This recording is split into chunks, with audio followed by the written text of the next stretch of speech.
Good day, good morning, good evening, wherever you are. Welcome to, welcome to, welcome to Dreamy Dreamland with Sensei Al Bob. I am your Sensei Al Bob, and remember, don't believe a word I say. This show is just for your entertainment's sake. Yeah? And I'm on the Bob, living in my car. It's the 3rd of July. Tomorrow's the 4th, and I will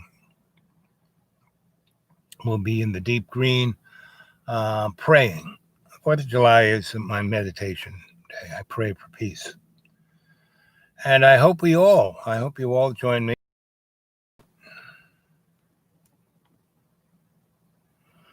And we're back. Hey there. I see that our friend AI is here with us. Good to see you, buddy. And, there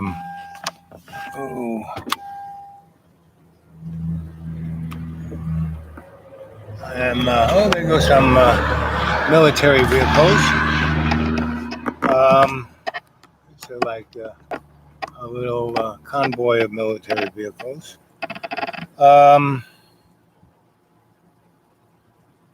Let's see. Can't really read it, but I'll try and see if it's working. Yep, it's working.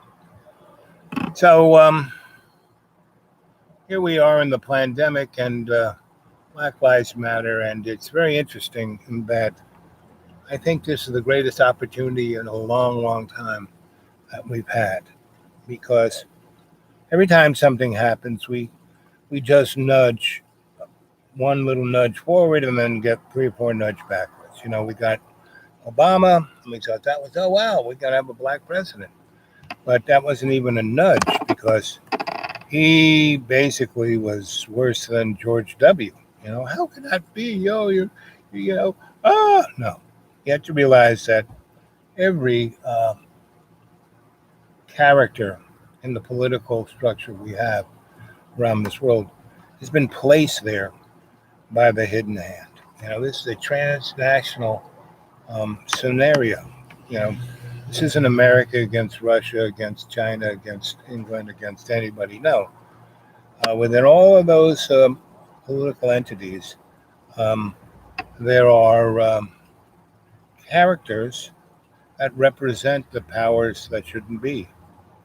And right now, though, this is a disjunction point. I don't know if anyone experienced June 20th, the greatest solar minimum we've had in a long time. So the sun isn't doing much.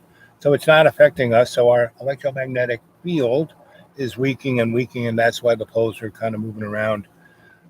So everything is on the lowest ebb there is. But June 23rd, a electromagnetic wave came and rippled through our planet, the strongest one ever recorded. And because nothing was happening, it was like, an amazing observation of seeing what was going on. So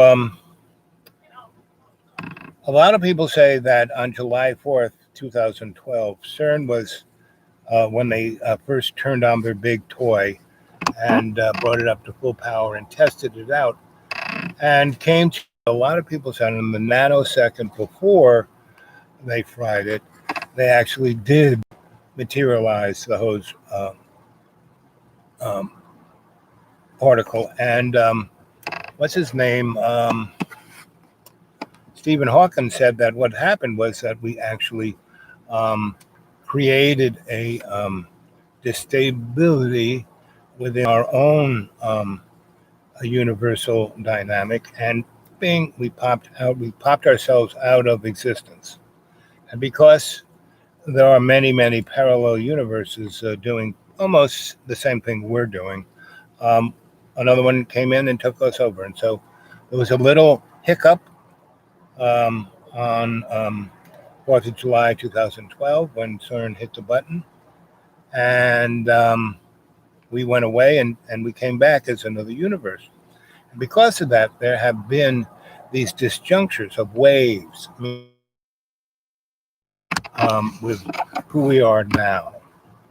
And so all of this, that Hillary should have been president, but no, Donald Trump got in. And all these things of this nature have occurred. And what's going on is this was a state of, of love's co-creation, saying, okay, you guys have been screwing around long enough. You're going to play with this, flip of the coin, you hit that button, you go, you stop existence, you go into non-existence. And so love's co-creation wasn't done with us, so we became this other parallel universe, and bingo, bango, here we are.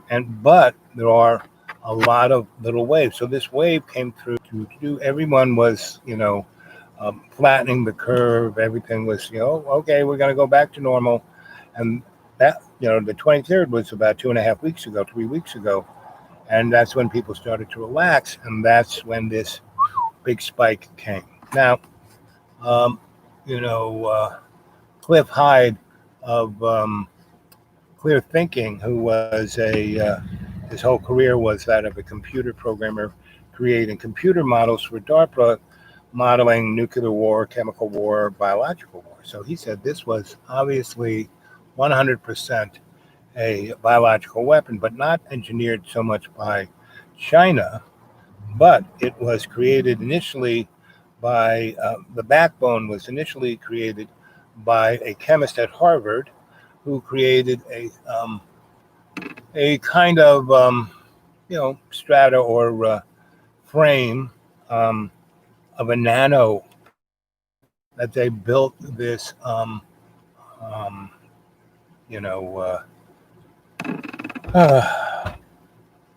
COVID Nuvo 19, and it's got the little chunk of AIDS in the beginning, so people get exposed to it but don't get sick immediately. And this is actually SARS 2.0. Now, SARS was so kill you immediately. You got exposed to it in the morning, someone coughed on you, and by lunchtime you were dead. So it quickly, and so we dodged that bullet. But they took that and a whole bunch of other things and sliced it together with CRISPR. So it went from,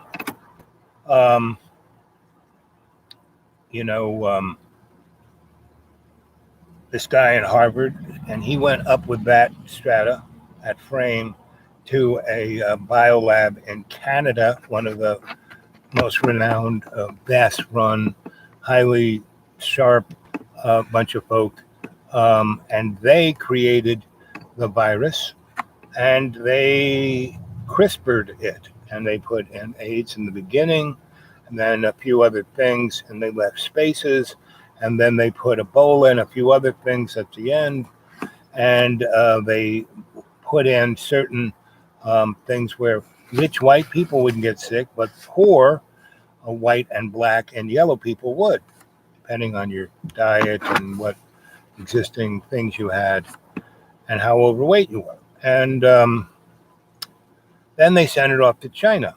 And there are, Cliff had these images of the biolab in Wuhan, and the refrigerator that they were keeping these samples in were, worse than your college refrigerator, right? And I mean, like, the ice was coming out the sides of the refrigerator. The door was, they had rubber bands keeping the door closed. I mean, and you walked in the front door of this place, and then you walked down the hallway, and then there was the security, which is a bunch of guys watching the TV screens.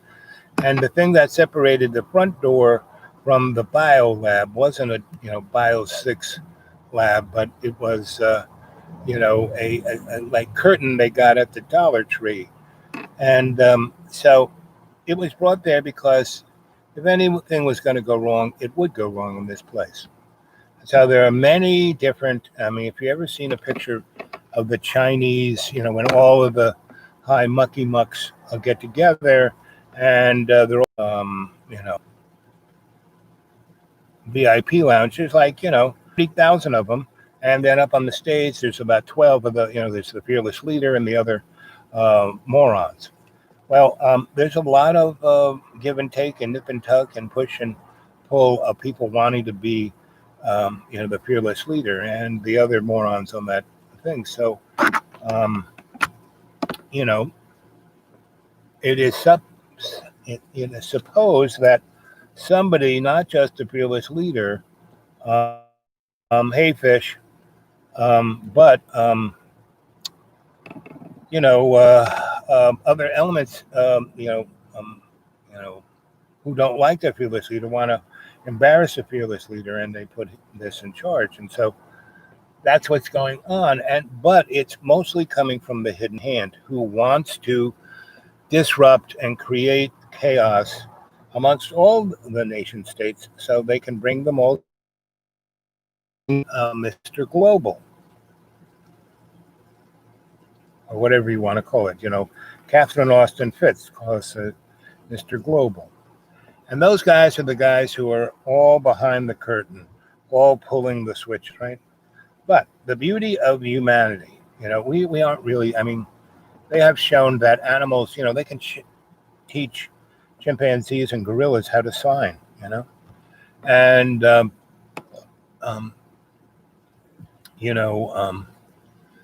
animals, elephants are amazingly empathetic and bury their dead and grieve, and um,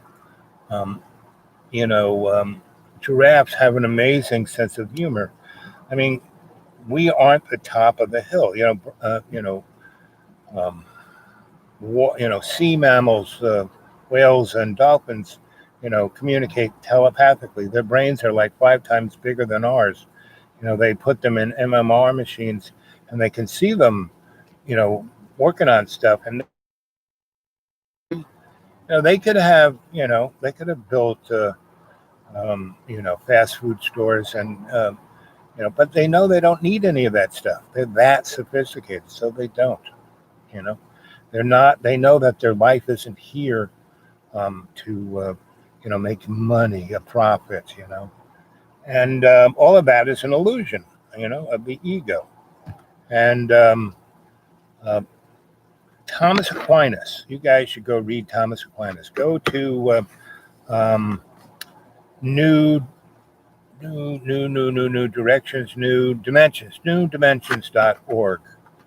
And it's a great, they've been around for, 40 years or so or plus, and they have a tremendous, library of books and radio shows. And just go thumb through it and see whatever they got on Thomas Aquinas. And the other thing is a radio, again, on the internet. It's called org, and they have, I just heard a show they did last night of these, black scholars, intellectuals, who are going on, and they said, it's not just getting rid of, what are the police, to serving and what are they protecting? They're serving and protecting the white male oligarchy, the rich people who own everything. That's who they're serving, not us. We are the chaff. We are who they want to. Why do they go after people so hard? Is so to protect the rich folk. It's just such a small handful of rich folk. Mr. Musk he's got his new rocket ship that will put more into high Earth orbit than the Saturn V. And he's going to launch. He's already launched parts of the first one, and it took the government and Mr. Good Nazi, Werner von Braun, about 7 years to get the Apollo program designed and initially tested. Right, these guys are doing a program this size, and they're doing it in 2 years. Sometime this year, they're going to launch the whole thing into orbit, right? And they're not just going to go into low Earth orbit. They're going to put it right up between the Earth and the Moon. And this thing can put up hundreds of tons in one shot, and the booster is reusable, and the second stage is reusable. It lands on a tripod, not in the ocean, but on a tripod, right next to the launch site. So they go up, they check it out. It lands on a transporter. They check it out, they roll it back to the launch site and launch it again, right? So the average, like the shuttle costs almost $200 billion to launch. Each flight costs a lot of money. Musk's, who's going to be launching 4 times of the load of the shuttle into high Earth orbit, millions. And the U.S. government has been farting around with their next launch thing for 20 years, and they haven't even built anything, and they have spent almost $1 trillion. So it's obvious technology is not the issue. It's obvious that the hidden hand that rules everything, and they want Musk to do this, right? Because they want a certain element to go into space, right? And so go to Mars, where they already are. The Nazis went to the moon in the 30s, went to Mars in the 40s. And, the Space Force has been up there, since the 30s, and they've been on the moon. Why didn't we go back to the moon? Because we found out that it was, George Lucas's, Death Star. It's an artificial satellite, and there are a lot of people there. And if we kept, going, see things that we shouldn't see.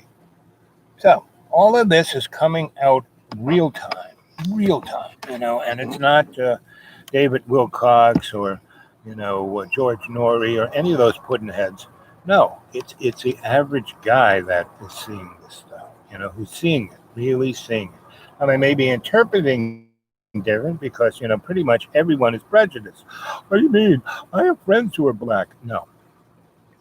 Bottom line, my brother, we're talking about this. Well, when I was a kid in the 50s, I had black friends, and I didn't even know they were black. Well, that shows how out of touch my brother is. I mean, he and I shared the same bedroom, and I love him dearly, and he's a great guy. And he should have stayed on the path he was on, but he let my father talk him into working for him.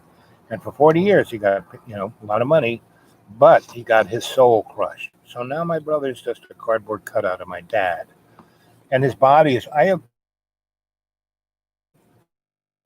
the same stuff that my parents had, and each of us, all my siblings, have it worse or better than I did. Now I kind of pretty much have everything, but I took care of my parents, so I knew what they had. Now I could have been much better and not gotten really, overweight, etc.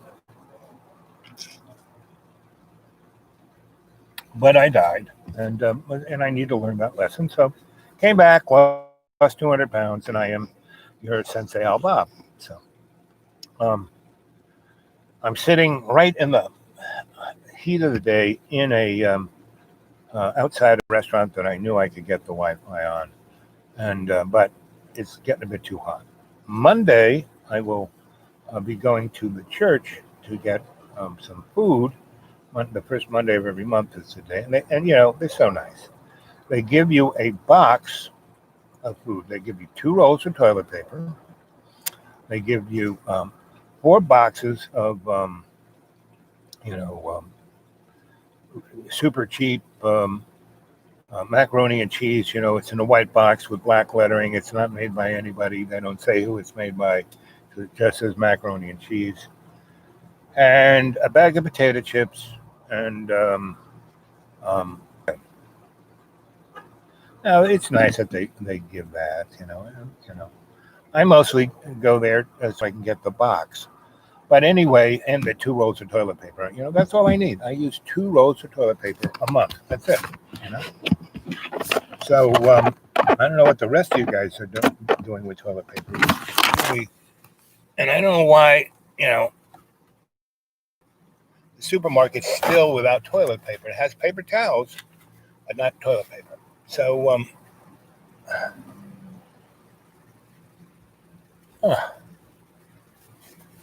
sweating into my eyeballs. So, I'm going to, I just wanted to touch base with you guys and say that I love you.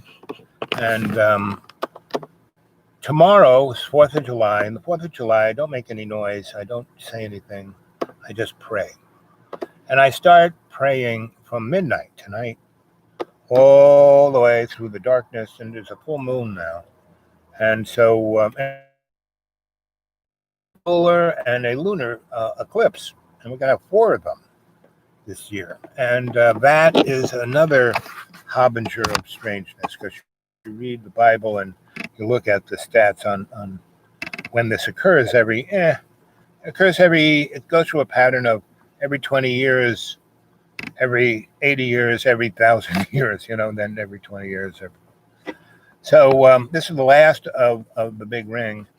And so it's the beginning of a cycle or an end of it, however you look at it.